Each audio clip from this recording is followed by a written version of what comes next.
Why the hell wasn't Jordan Davis in that game? And I've said conditioning.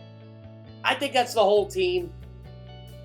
But your fourth, fifth string defensive tackle should not be getting more snaps than Jordan Davis.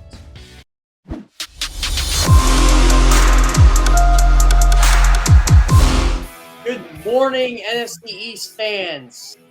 We're done, guys. Week 1, it's over. Once again, Jeff Kerr from CBS Sports here. I'm excited, guys.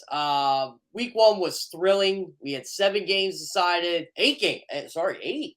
We had 8 games decided in the final 2 minutes and overtime for Week 1. I think that's the most we've had in 20 years.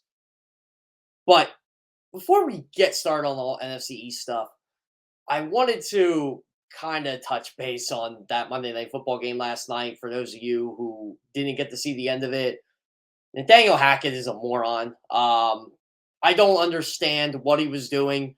You have 1:10 left on the clock. You're letting it run down to 20 seconds for a 4th down. I didn't understand that. I'm like, what are they doing here? And then all of a sudden, he puts Brandon McManus out to kick a 64-yard field goal when you're literally paying Russell Wilson $249 million to convert 4th and 5s for you. And that's his decision you decide to make after you run 40 seconds off the clock? I don't understand. I don't. And, it was just a bonehead move. We've seen a couple bonehead decisions by coaches on Sunday. Matt LaBar is going to be my guest today. We're going to talk about that. I know this isn't NFC East related, but that was a crazy getting Monday Night Football game. And Brandon McManus barely missed the 64-yarder. But he didn't have to kick a 64-yarder. He could have kicked a 40-yarder. He could have kicked a 50-yarder. Why give him 64? I don't understand. I don't get coach thinking anymore.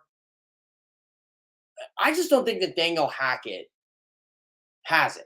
I don't think he can hack it. I don't think Nathaniel Hackett can hack it. I don't think that was the right coach for Russell Wilson.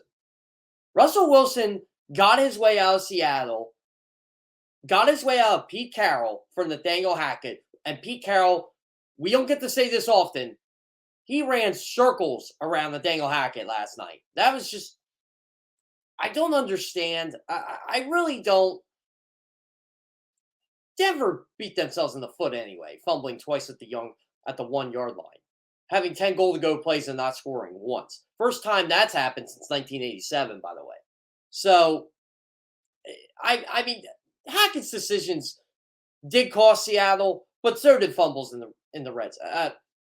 I'm sorry, I'm just not sold on some of these coaches, and Nathaniel Hackett's one of them. I get why he got a job because Matt LaFleur is an actual good coach and won a lot of games, and he was the offensive coordinator for Aaron Rodgers, so he's going to get an opportunity. Oh, I wanted to get this off my chest. I'm defending Eagles fans today on this. Donovan McNabb was the greatest quarterback the Eagles ever had in 2010 when they traded him. I thought maybe Eagles fans would boo Donovan because he was on a division rival, but he got traded there. McNabb got a standing ovation and a roar from Eagles fans that day. Then they booed him because that makes sense. You do boo the guy during the game. But Eagles fans did the right thing. And the national media was dead wrong on what was going to happen. Seahawks fans should be ashamed of themselves for what they did to Russell Wilson when he walked on that field. Your only Super Bowl winning quarterback, the guy who made your franchise relevant, the best player your franchise has ever seen. Sorry, Steve Largent, it's Russell Wilson. You boo him? Are you kidding me? Because he wanted out. I don't care if he wanted out or not. You show that man some respect. You show Russell Wilson respect. And you applaud him for a decade of excellent play for you. The only reason your franchise was good the last couple years. It wasn't Russell Wilson's fault. Pete Carroll threw the football at the 1-yard line in Super Bowl 49. 48. Yeah. 49, I think. Yeah, 49. I'm losing track. That wasn't Russell Wilson's fault. I'm sorry you didn't get the dynasty, but you got one. You got one. One is better than none. Ask the Dallas Cowboys last time they won a Super Bowl. Last time they were relevant.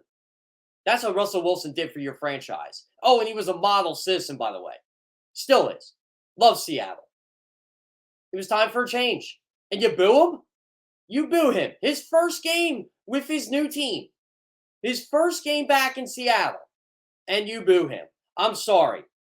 Unacceptable. Unacceptable. I'm tired of Eagles fans getting this bad rap when you got Cowboys fans throwing stuff at Dak Prescott. You got Seahawks fans booing Russell Wilson, and we all know the major networks ignore it. They do. They ignore it. Because Eagles fans threw snowballs at Santa Claus in 1968, and it's an easy target. It's BS. It really is. Seattle fans should be ashamed of themselves. Really should be ashamed. All right, let's get into some NFC East here. Oh, I'll tell you what. I said it yesterday. I told Tone. I said to Mike Gill, Cowboys are done. They are done. I have no idea what Jerry Jones was thinking of when he built that roster. And how he just blatantly ignored all the holes on this football team. On that Dallas Cowboys football team. Blatantly ignored every single hole he had, especially a backup quarterback. The Cowboys couldn't bring back Andy Dalton. Ever. So look, it's funny. And Tone's texting me right now. So, about the Jimmy Garoppolo rumors. Could they get him? I'll tell you what, Kyle Shanahan said they'd entertain it. They need to do something.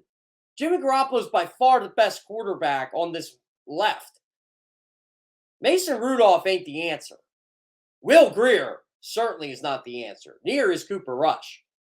Cooper Rush won them a game last year, but that Dallas team is talented. This Dallas team is not. They're so beat up on the offensive line. Their receiving situation is a joke. James Washington ain't coming back for another 2 months. Who knows if Michael Gallup's healthy? He'll be back this week.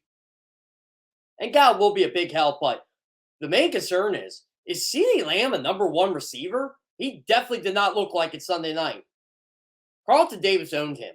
Absolutely owned him. Carlton Davis is one of the most underrated cornerbacks in football, and he got his chance to lick CeeDee Lamb's chops. Oh, he did. Oh, he did. CeeDee Lamb looked pedestrian, and he's a good football player. But I don't think he was ready for that Amari Cooper role, that A.J. Brown role. I think he will be in time, just not now. It's not like he really could do anything anyway, because Dak Prescott had pressure in his face all night because Dallas don't have an offensive line. Oh, and they lost Connor McGovern, their starting left guard. Tyler Smith looked not ready. Not ready for prime time.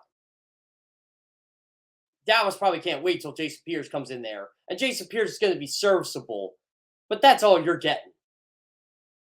Zach Martin was probably the only good offensive lineman. You know what? I'll give Terrence Steele some credit here.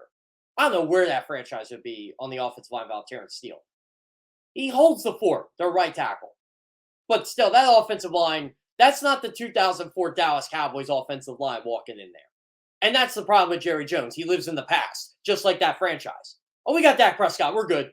But now you don't have him. So now what? Now what?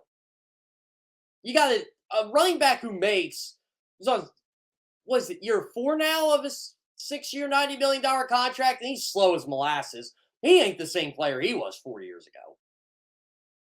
You take Tony Pollard out of the game with 6 carries for 8 yards, and you don't go back to him.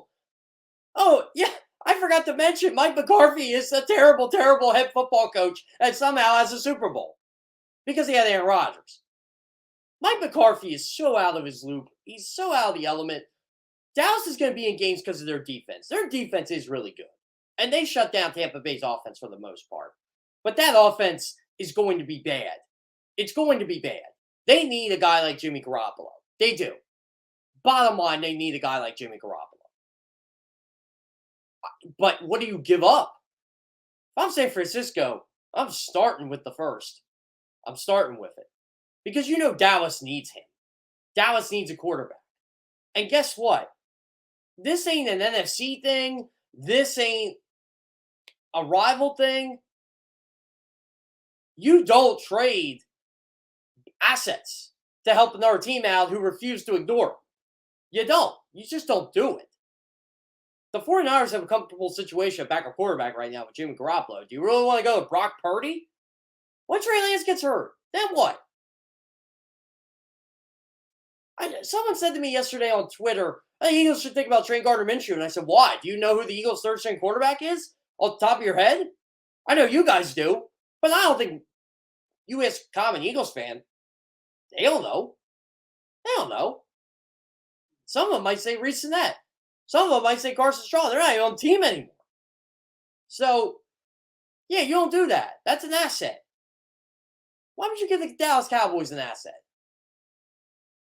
I'm sorry. They're done. It's week one. Is it a reaction? No. Because you know the situation. It ain't getting any better. The Eagles are good. The Commanders look pretty good. Dallas got a tough schedule coming up. They got the hungry Cincinnati Bengals who, all intents and purposes, blew that game Sunday. They blew it. All they had to do was kick an extra point to win the game. They couldn't do it. That game is bonkers, by the way. Absolutely bonkers, Steelers-Bengals. I got to rewatch it yesterday. Bonkers. Anybody could have won that game. But the Bengals are going to come in hungry. You got the Rams in week 5. You got the Eagles in week 6. I'm not even sure they can beat the Giants in week 3. It's crazy, I know, isn't it? Who would have thought that a week ago?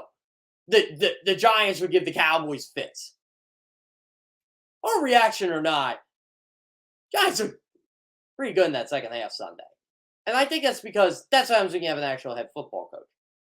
All right.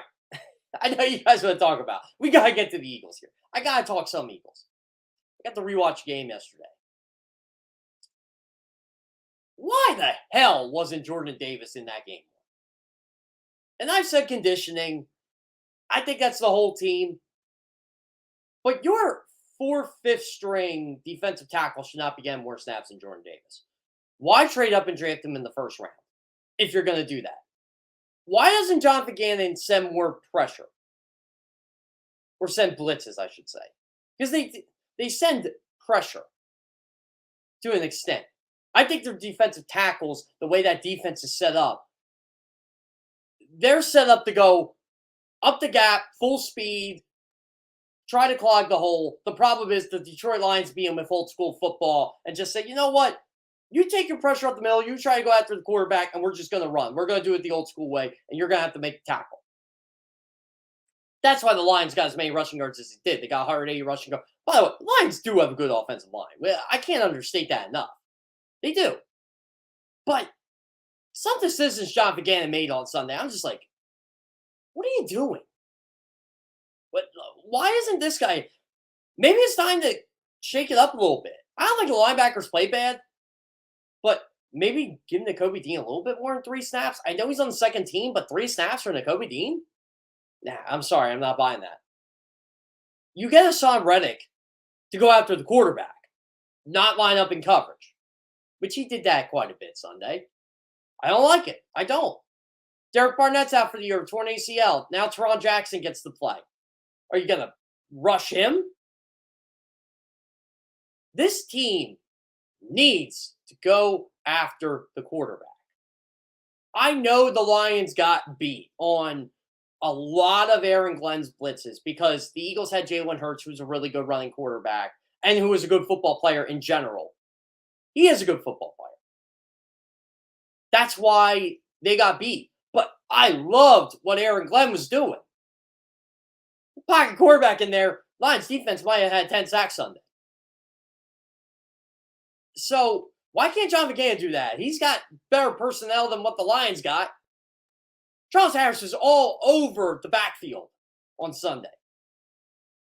Why can't the Eagles do that with Brandon Graham and Hassan Reddick and Josh Sweat? By the way, did you guys know Josh Sweat was 4th in the NFL in pressure rate in week 1? It's kind of insane because I don't even remember him playing. That's not a knock on Josh Sweat, but when I watched the game, I'm like, wow, he got to the quarterback a lot. That's what happens when you rewatch the game. You get to see some fun stuff. The key stat, though, was the missed tackles. The Eagles had 16 missed tackles Sunday. 16. That is second most in the National Football League in week 1. Only the Carolina Panthers were higher. They had 18.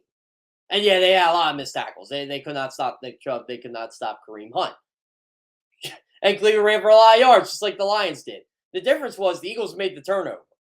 So, I don't know. I'm a little upset with Jonathan Gannon. I get why everybody's going at his head Sunday. I understand it. Like I said yesterday, I don't want to hear any Jalen Hurts slander on any show he's on from fans, but have at it, Jonathan Gannon. Have at it. It was not a good debut on Sunday for Jonathan Gannon. It was not a good debut with that defense. Bottom line. Unacceptable. Okay, guys. I got Matt Lombardo coming up. He's going to be in the green room shortly. We're going to come back right after the break. We're going to have Matt Lombardo. We're going to talk some NFL right after this.